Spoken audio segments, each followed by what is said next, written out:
Dhe kasni që përtë në shfajmë dhe që pranon të televizioni prej përtajt e rrëshme. Unë nga të rrusë se shini masat e reja që i ka ma qeveria e Kosovë dhe sa më president dhe më administrativ. Po ne jemi duke mbledh tash edhe bashkë me bordin, duke diskutu këto masat e reja të cilat priten të hynë fuqi në dita e nesërme. Realisht jemi të pakënaqur me këto vendime të cilat nuk po morën konsultim të mjaftueshëm me biznesin e me gjenën, edhe të cilat nuk po gjejnë përkrajet e biznesi, sidomos për shkak se çdo vendim që merret nga qeveria ne kemi kërkuar që duhet paraprakisht të sigurohet përkraje për bizneset. Qofse i ndalohet puna në biznesi, duhet që punëtorët e atij sektori dhe biznesit të përkrahet në mënyrë që të mos largohen punëtorët nga puna. Në këto vendime që janë marrë, pasojat do të jenë edhe më të rënda se deri më tani, domethënë do të kemi prapë largim të punëtorëve nga puna, sepse nuk dy ndrrimet do të jetë e pamundshme të punojnë në sektorët që afektohen, edhe do të kemi falimentimet të bizneseve, siç ka ndodhur deri më tani, me çka do të vështirësohet edhe më shumë puna, duke më parasysh edhe që Kosova ka papunësinë më të madhe në Evropë, shkallën e papunësisë, edhe gjenën më të rëndë në Evropë, si vendi i vetëm që është i pazhvilluar në Evropë. Nëse kishme qenë zgjidhja më e mirë që mos me pësu? Zgjidhja më e mirë do të ishte koordinimi më i mirë mes biznesit edhe shtetit, çka nuk po ndodh. Ne kemi një këshill kombëtar zhvillimit ekonomik që nuk është të funksionuar mjaftueshëm, do të thonë me çka jemi të pakënaqur. Ne kemi institucione të cilat do të mund të koordinohen më mirë që çdo veprim që bëhet paraprakisht të analizohet efekti dhe kundërefekti, damet që i ka ai sektor. Ne nuk mund të sillemi si shtetet e tjera, sepse shtetet e tjera kur po bojnë një veprim, ata sektor po ju ndihmojnë atyre sektorëve. Shteti jon po sillet sikur Gjermania, ndërsa po vepron si Afrika. Këtu nuk do duhet ndodhte.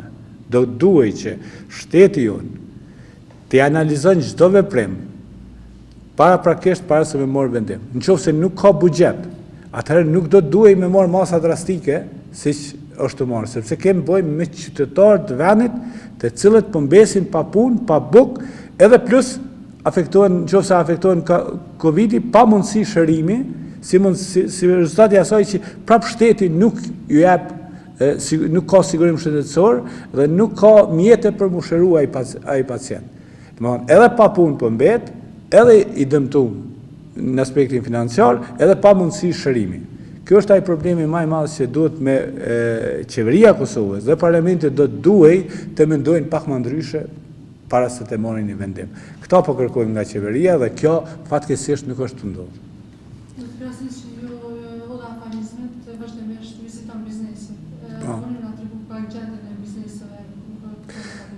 Gjendja është jashtëzakonisht e rëndë, sepse kemi rënje të qarkullimit të bizneseve.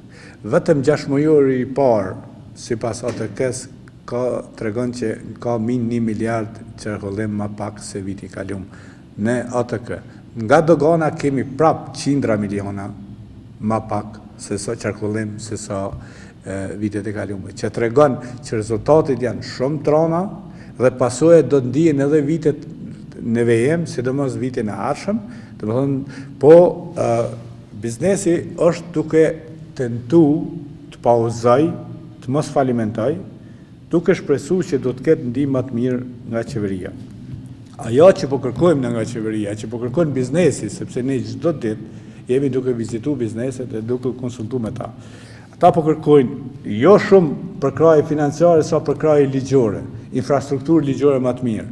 Na kemi kërkuar që të ndihmohet prodhimi vendor me përkraje me 10% në daljet marketet, siç e kanë bërë shumë vende, me përkrajet të eksportit që produsit tonë dalin me çmim më të pavarshëm në rajon, siç po bojnë vendet e tjera.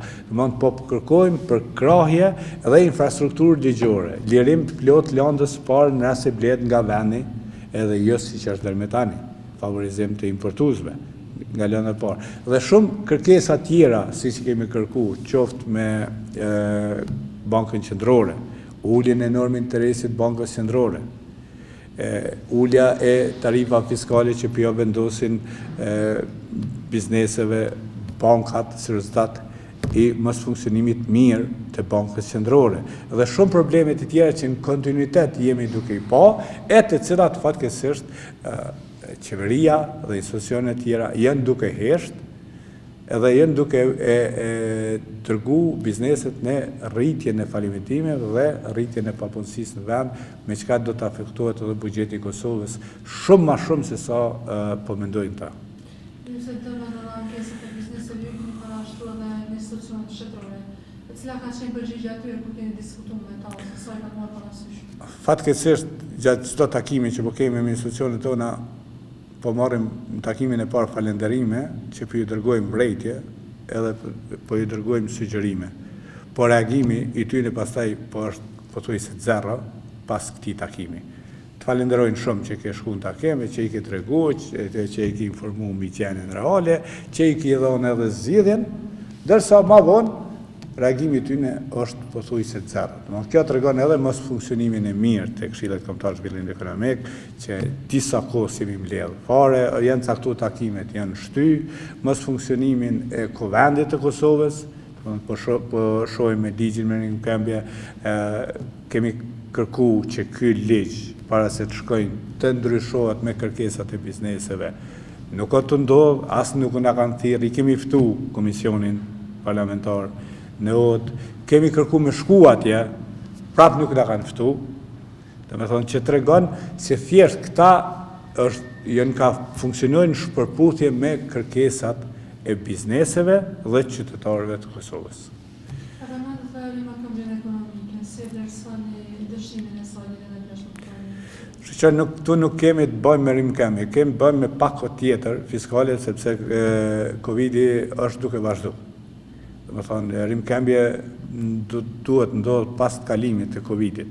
Me një pako tjetër e cila nuk është duke ndodh, ato shty vazhdimisht, e të cila do duhet të ndryshohet me kërkesat e bizneseve. Ne po shpresojmë që i kanë marrë parasysh, sepse nuk na kanë njoftuar se çka do të kalojnë në Kuvend apo jo. Po shpresojmë që do ta kenë parasysh më kërkesat e bizneseve, por nga përvoja jemi skeptik se si po reagon qeveria, se si po reagon parlamenti i Kosovës. Sa gjatë të shkrimeve ta në varmë me rikuperu këtë dëmë? Do të duhen, kanë ndodhur 20 vjet o dash me ardhë këtë gjendje, edhe do të duhen shumë vite për me ardhë në pikën para Covidit, në rast që vazhdohet kështu. Po gjithçka është e varur nga qeveria dhe nga vendimet që i merr. Ne mund të ndryshojmë shumë shpejt me disa vendime të thjeshta, të cilat e ndihmojnë biznesin, e rritin punësimin, po e që më rëndësishme e rritin edhe e ndalojnë papunësinë ose falimentimin e bizneseve. Shumë lehtë mund ta kalojmë më mirë këtë gjendje, edhe pse nuk është e lehtë, por nëse vazhdohet me këtë ignorancë të problemeve të bizneseve dhe mos efektivitet të qeverisë dhe parlamentit, pasojat do të jenë ekstremisht të mëdha, sepse rezultatet e deri tani kanë treguar që numri i konsumëve në vend, në krahasim me numrin e atyre që dalin në moshë pune, është shumë i madh. Vetëm sipas statistikave, 60% e rinistur nga 15 deri 24 vjet janë të papunë, nuk munden më punësu. 71% qytetarëve në moshë pune në Kosovë janë të papunë, që nuk ndodh, vetëm 19% e qytetarëve në moshë pune në Kosovë janë të punësuar. Të gjitha tjerët janë të papunë, që tregon që qenia nuk është e mirë, edhe që mund të përmirësohet me infrastrukturë të mirë ligjore, me përkrahje dhe me koordinim më të mirë mes biznesit dhe qeverisë, sepse ne bojmë biznes dhe ata nuk mundën me marrë vendime pa u konsultuar me ne për efektin dhe kundërveprim. Nuk do të duhej, janë duke marrë fatkeqësisht. Në kontinuitet, gjatë gjithë këtyre 20 viteve, në kontinuitet janë duke marrë vendime pa efektin dhe kundërefektin e një vendimi të qeverisë. Faleminderit shumë për ju.